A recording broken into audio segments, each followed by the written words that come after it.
You're listening to Living Full Out with Nancy Solari.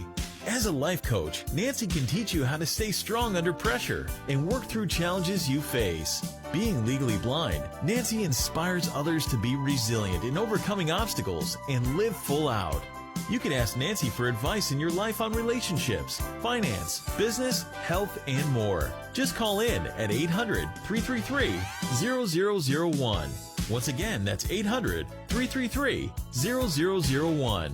Now, here's Nancy. Hello, and thank you for joining us today. I am Nancy Solari, and today we're going to be talking about finding your purpose. Now, for some of us, we find it early in life, and for others, it may take our entire life to figure it out, but that's okay because that is what it means to live full out. Just embrace life for all that comes your way. Now, we're going to be joined by our inspirational guest coming up in our next segment as well. Her name is Sarah Gray, and her story is very touching. She had twins, but one did not make it. But that child went on to donate his organs, and there's so many great research that came out of that. So you want to stick around to hear her story. It'll definitely get you motivated and inspire you. Also, we will be taking your calls. Again, that number is 800-333-0001. Also, if you want to hear today's show again, go to livingfullout.com. Click on our radio show tab. All the episodes will be waiting there for you. Also, if you have Alexa, just search Living Full Out and you can hear our show there. Or go to the App Store. If you look for Living Full Out Radio, then you can hear us on the go. We just want to make sure that you are empowered every day, especially since we're talking about finding our purpose. Now, I'm getting word from our producer that we do have a caller on the line. We're going to go say hello to them. Hi, welcome to the Living Full Out Show. Hi, Nancy. Hi there. How can I help you today? I just have a question. Mm-hmm. So a few months ago, I graduated with my bachelor's degree in communication media, and I'm currently working toward a master's degree in journalism. I've tried multiple times to get a job in the field I want and haven't had any luck. How do you suggest I go about getting the job that I would like to turn into a career? Great question. And you know what? I'm raising my hand because I was there too. When I got my degrees in psychology and broadcasting, I knew I wasn't the only person with a psychology degree, and I'm pretty sure I wasn't the only person with a communications degree. But what you want to do is figure out what makes you unique and different. What is your USP, your unique selling proposition? So there's two things I want you to consider. Really figure out along the spectrum of all the other journalists, all the other writers, all the other people that may be out there, what makes you different, okay? Secondly, I want you to figure out who might you be able to turn to, maybe by going on LinkedIn, maybe by going to some people in your community that you admire, and just calling them up and saying, hey, could I shadow you for a day? Or could I take you out for a coffee? Or maybe even just have a 30-minute phone call? Find out from them how they got to where they are. Because it's really about paying it forward. When people finally reach that pinnacle, their dream job or a job that they're proud of, they want to share that with someone like you. And you don't know that yet. They might say to you, well, yeah, I realized that I was getting a lot of no's, or I wasn't hearing back, and this is what I did. Or I realized in order for me to be competitive, I needed this piece of my education in play, and that's what I did. And I wouldn't just interview one person. I would make a list. I would literally go on LinkedIn, shoot for the stars. Even if somebody seems like they are out of reach, they're not necessarily out of reach. They might get your email and just really love that they can coach you and support you. Is that something you can do? Yes, it is. And the thing is most of all, like I said, believe in yourself and figure out what makes you unique and different. And when you do that, then all the stars will align and you'll be off and running. Okay? Thank you for calling in. Thank you so much. You got it. Have a great day. And for everybody listening today, we're talking about finding your purpose. But I'm so glad that everybody is calling in because it's not easy. Sometimes we can't see what we need to change. And that is why the Living Full Out show is here to help you see where you can make adjustments so that you can thrive.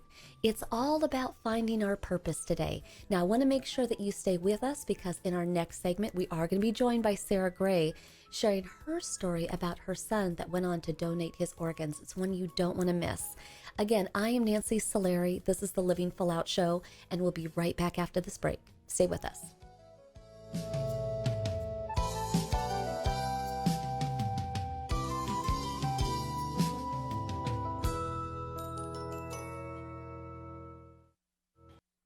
You're listening to Living Full Out with Nancy Solari. With Nancy's expertise, you'll learn how to embrace your potential and strive for success. If you have a question or need further support, send us an email at connect@livingfullout.com. Now, here's Nancy. Thank you for joining us today. My name is Nancy Solari, and this is the Living Full Out Show. And today we're talking about finding your purpose. And sometimes that can be found within ourselves, like we tap into our own purpose. But other times it's the people in our life, the events that unfold that really lead us to our purpose. And so our inspirational guest today is really a perfect example of that. I don't want to give her whole story away, but it was really her family and her son Thomas who led her to a life of purpose and a way to give back to others. So I'd like to welcome Sarah to the show. Hi, Nancy. Thanks for having me. Absolutely. And when I say I don't want to give your whole story away, because it's really a precious one, and I want it to unfold for the audience like I know it to be. And so I want you to share with our audience, let's take them back a little bit in time. And you had found out that you were pregnant with twins, which is over the moon exciting. I'm sure you and your husband were just thrilled and visions of your future and what that was going to look like. Sure.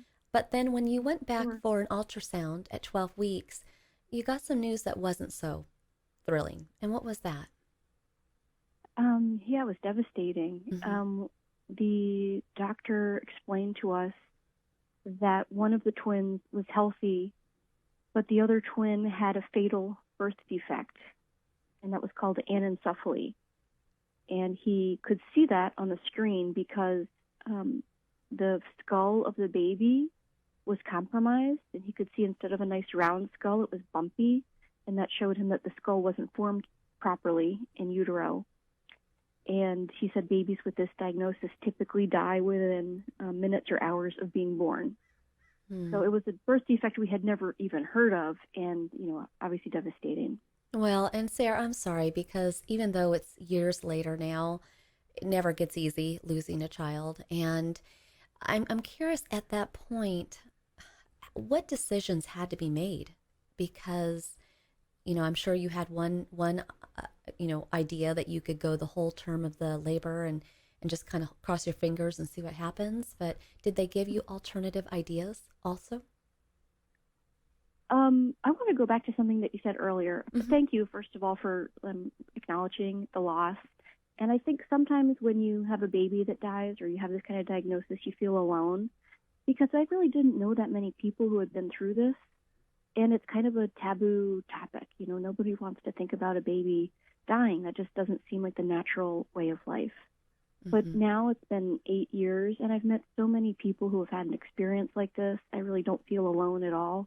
And I do think that it's something that we should not be afraid to talk about because, it can make people feel less alone. And it's really, babies have been dying before their parents for millions of years. Mm-hmm.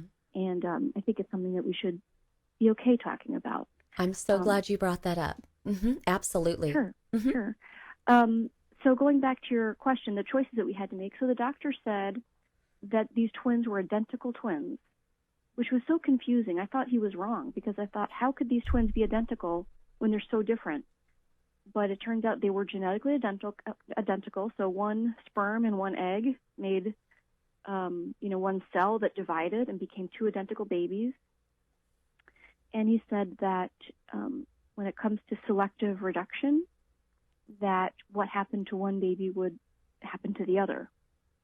So he said the choice was to either carry through with the pregnancy and take it to term and just understand and expect that one of these babies isn't going to make it, or do a termination on both. It turned out later that that's not always the case. And in fact, we had another doctor that said a selective reduction is not only possible, but it's recommended. Because if the sick baby were to die in utero, he could affect the blood pressure of the other baby and cause the healthy baby to die or have cerebral palsy. Wow. So what did you ultimately decide to do? So complex.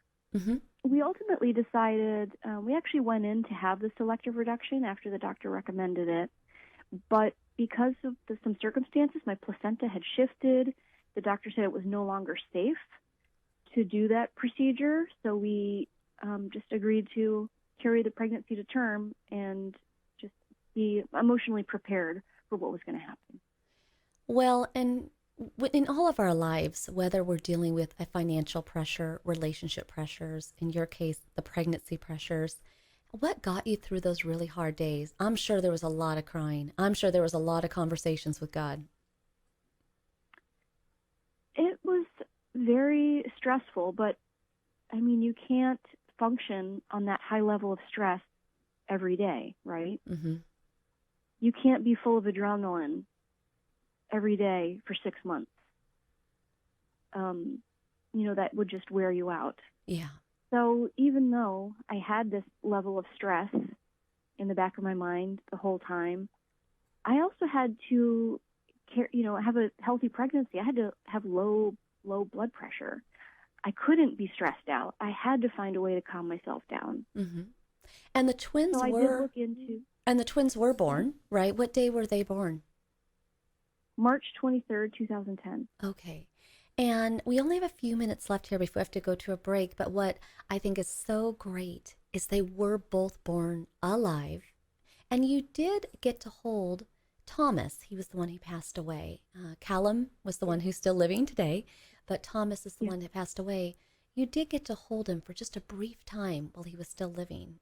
And how did that make you feel? I was grateful. I mean, he actually lived for 6 days, which is a lot more than we expected, but I was grateful to have that time. Mm-hmm. And I think it's really amazing because, a purpose can come in many levels, right? You and your husband were a family before the twins came, right? And that there's a lot of purpose in our singular life, our couple life, our family life. But in that moment, did you feel like things were changing for you as a person? Not at that moment. Mm-hmm. I was just kind of dealing with, a lot of grief and so many changes happening at the same time. But as the years went by, I sort of pulled myself together and dealt with the grief in sort of a unique way. Mm-hmm. And, when we come back, because we're going to take a break, one of the things that I think is really interesting is, you've gone on to celebrate both of your sons' lives in different ways. And when you held Thomas, obviously, that was cherished time. But then you did obviously have Callum that was had its own struggles to live, but he was doing that. And were you able to somehow let go in the grieving process of, letting one son go, but really allowing yourself to dive into the son that was living, that needed you? I want to kind of talk about that when we come back, because you've experienced this grief in such a dynamic way that for our audience listening today, we would love those words of encouragement from you when we come back. Okay? And for everybody listening today, while Sarah is telling her story of her twins and losing one, Thomas, the thing is, in life, we will all have losses. But even the losses can draw us closer to our purpose. You just have to hang in there, put on that seatbelt, trust in others, God, universe, whatever you want to call it, but know that your purpose is coming. We'll be right back after this break. Stay with us.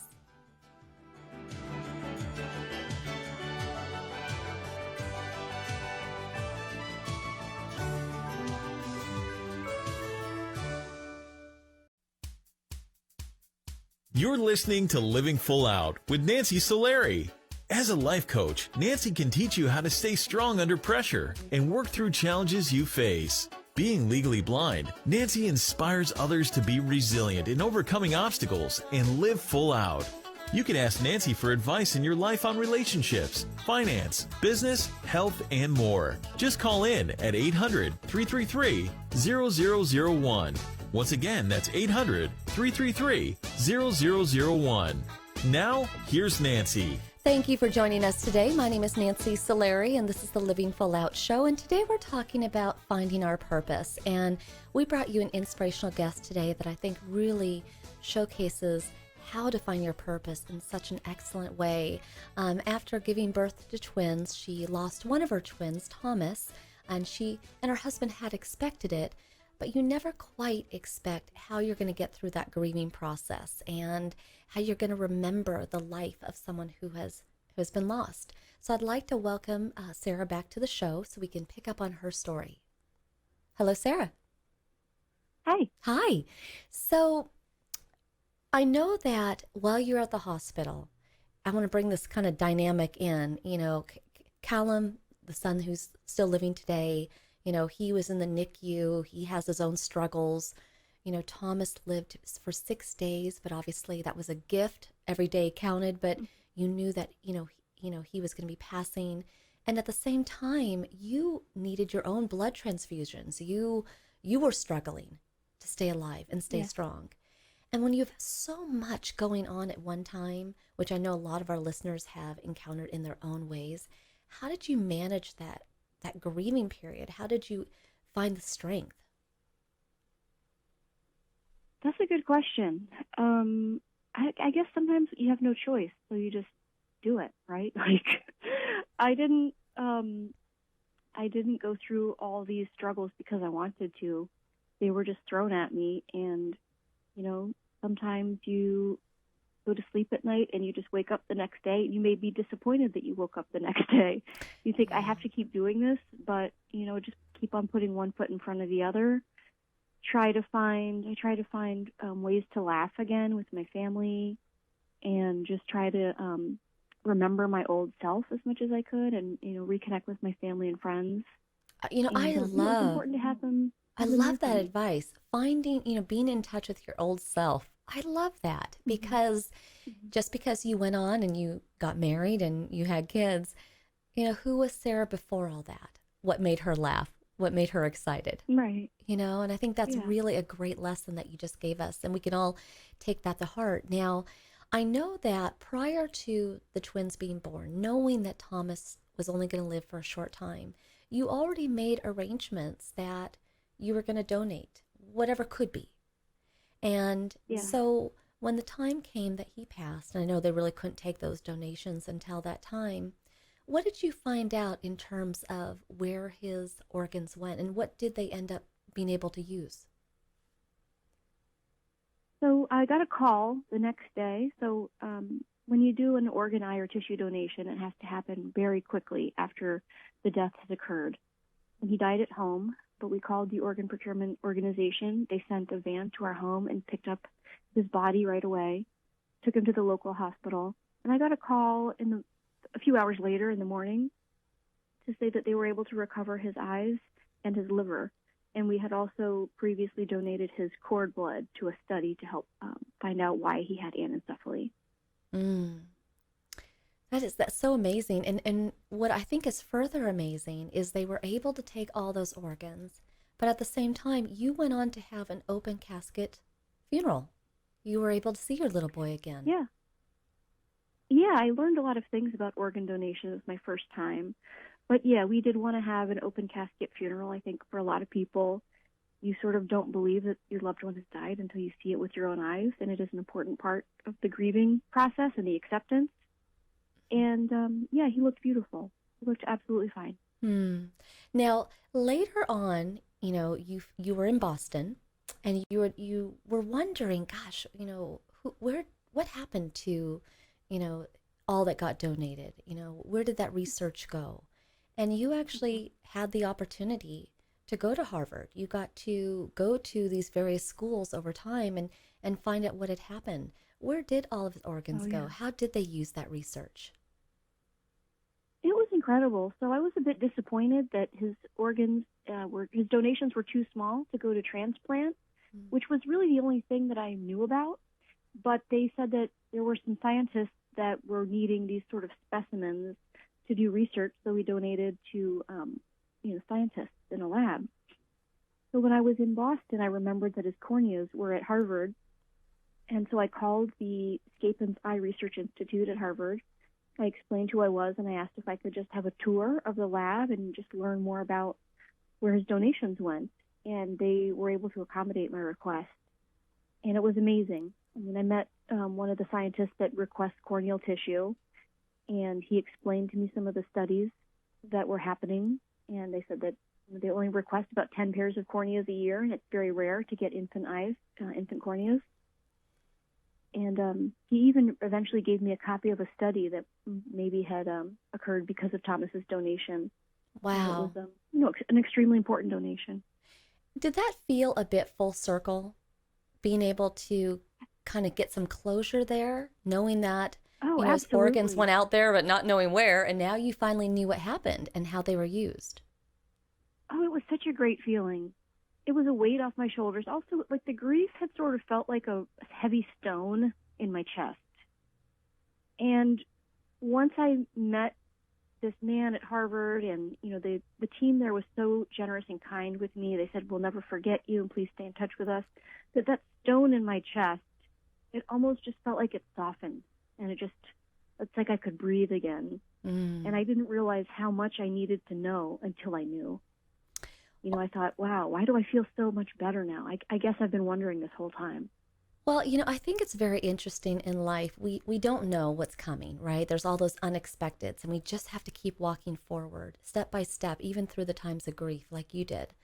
But then answers will come from here, from the right, from the left, right? Unexpectedly, you'll start to kind of connect the dots. And really, recently, you even were able to connect more dots for yourself. Because looking back in the hospital, when you were fighting for your life, you had people giving you blood transfusions, and you always wondered, who were those people? How did you find out those answers? Well, as I was writing my book, I got copies of my medical records. And I noticed that I had blood donor ID numbers with all the transfusions I got. So I got transfusions. I lost about half the blood in my body, and I would have died if it weren't for blood donations.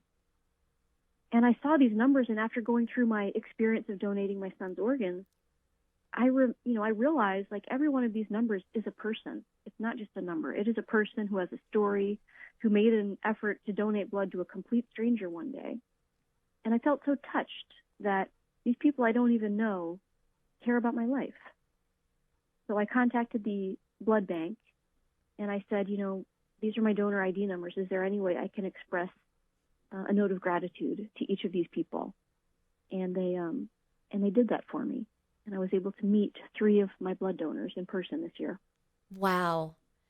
That is amazing. And I hope other folks who are listening today that you can follow these through. You can see where research goes. You can see, or perhaps one day meet who donates organs or even blood to you. To know that that's even possible, again, really touches me, because it keeps us all connected, right? Yes, we all live all over the world and all over this country in different places. But yet, when we do donate, when we do give back, there is a way for us to unite. And you were able to meet those people. Now, looking at your life, obviously, your son today who's living, Callum, Thomas obviously passed, but all the good research that came from his life, being able to write your book, to reflect on all that experience, being able to meet the people who donated you blood. When we're talking about purpose today, what do you think has been the purpose of your life? I'm still confused by life. And Okay. I'm just trying to figure it out like everybody else. But I was gratified that, something that was confusing to me, I can make less confusing for someone else. And there have been more donations since I shared my story. So I know for a fact that sharing my story, my son's story, has had an impact on more more bereaved families, more scientists, and has helped medical advancements. So, just being able to have that impact is good enough for me. I'm delighted that I was able to do that. But yeah, who knows? There will be another purpose next year. There'll be another purpose 5 years from now. There'll be another purpose 10 years from now. But so far, so good. Your arms wide open for those purposes to come your way. We just have a couple minutes left. I just want to ask you, so with our audience that is listening today, you've gone through grief. You've come out the other end, and you've made purpose out of what you encountered. And what advice would you give to somebody today who has that heaviness in their heart like you had, who may feel like, I don't know how I could ever make purpose out of this? What would you say to them?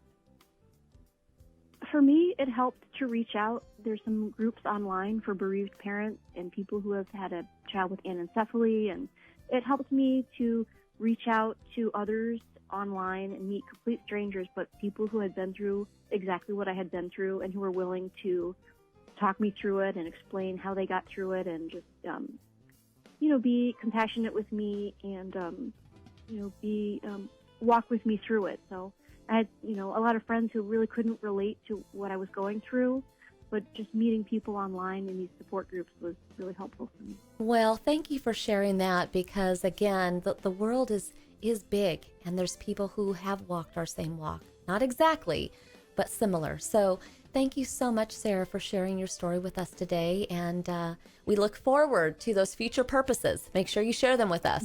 Okay, call on in. Thank you, Nancy. All right, thank you so much. And Thank you. Thank All right, you. Bye-bye. And for everybody listening today, we are talking about finding your purpose. And Sarah said it so great. She's like, I'm just figuring it out, right? So we're all just trying to figure out our purpose. But take today to really hone in on your passions, on how you might be able to support another person and give back. Or maybe what is it that you need? What resources, maybe online or in person, could really help you give you that extra edge, that boost, that motivation. Let today be the day that you think about that, and let tomorrow be the day that you take action on it. And of course, we are always here standing by to support you. Now, when we come back, we're going to be taking your calls. So again, today's all about finding your purpose. I am Nancy Solari. This is the Living Full Out Show. We'll be right back after this break.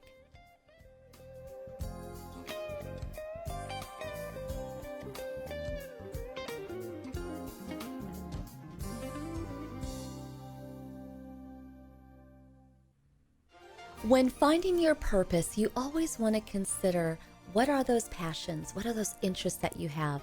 And remember that life is going to unfold. You just want to keep your eyes and ears open to what is possible. A purpose can be a grand gesture. It can be starting your own business. It can be having a family.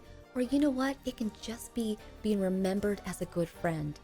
Set high expectations, but also realistic ones.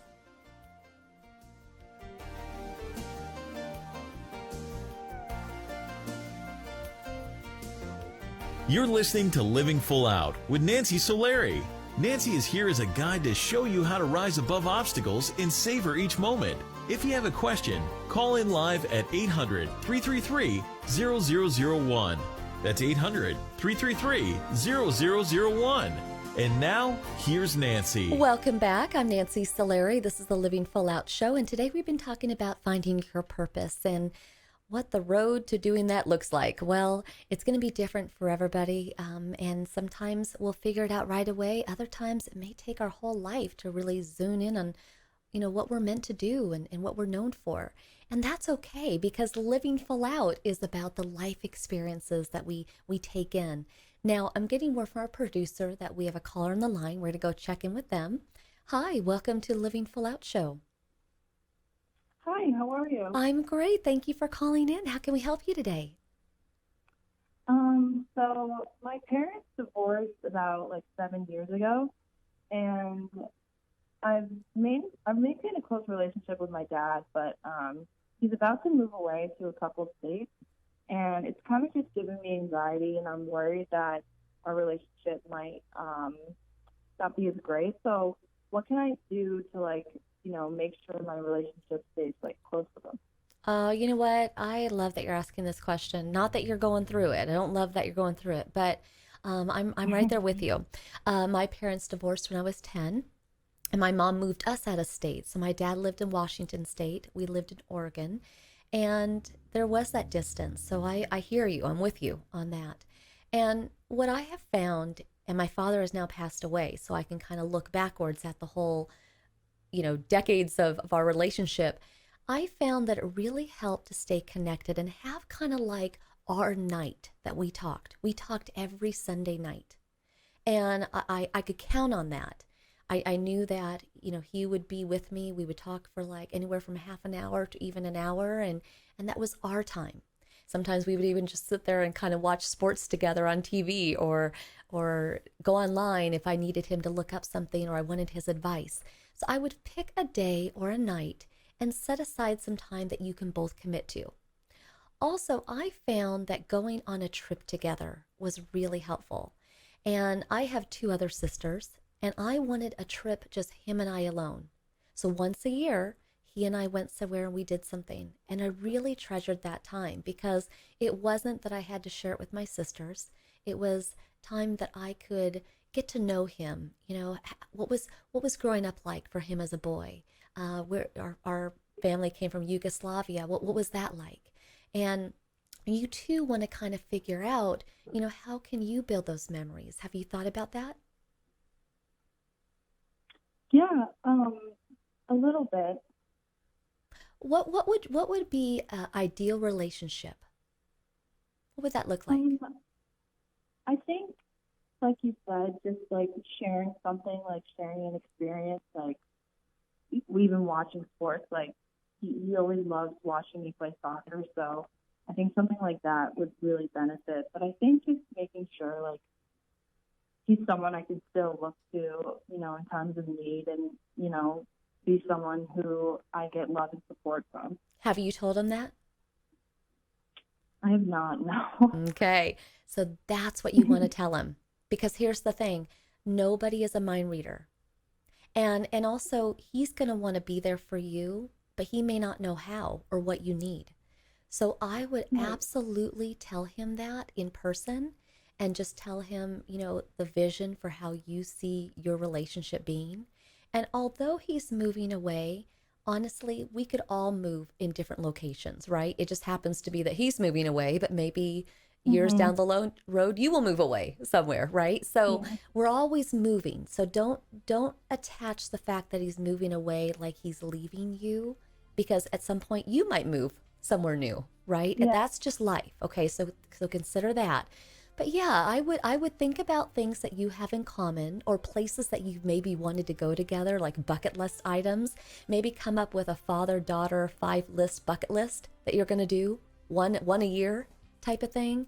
And if there is a sporting event, you know, take some time. Say, hey, let's watch it on TV together. Hey, he can have a beer, you can have whatever, a glass of water or whatever, and just watch the game together. You don't have to be in the same room. Is that something you can do? Yeah, I think definitely. I really like that idea. I never really thought of that. And I think if you just have that dedicated time, then you won't feel as though you're missing out, because you're not. You have it. You have it by phone when you want it. You have it in person when you plan for it. But most of all, and put your hand on your heart, make me a promise. Say, I promise to share with my dad what I told Nancy today of how I want to spend time with him, and I want to be able to turn to him whenever I need. Okay? Because any father, any mother would love to hear that. Okay? I promise you.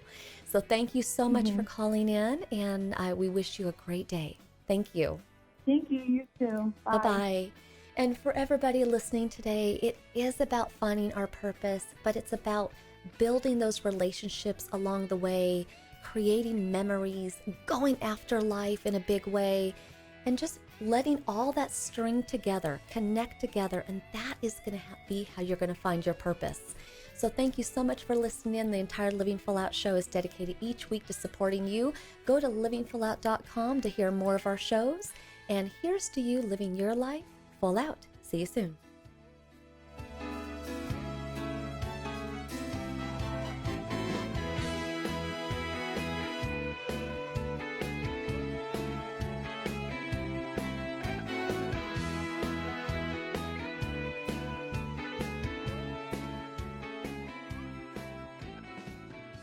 Thank you for listening to the Living Full Out Show with Nancy Solari. To learn more about this program, visit livingfullout.com for the latest episodes. Connect with the Living Full Out community by following us on Facebook, Twitter, Instagram, and subscribing to our YouTube channel. If you have an inspirational story you want to share, email us at connect@livingfullout.com. Here's to you, living full out.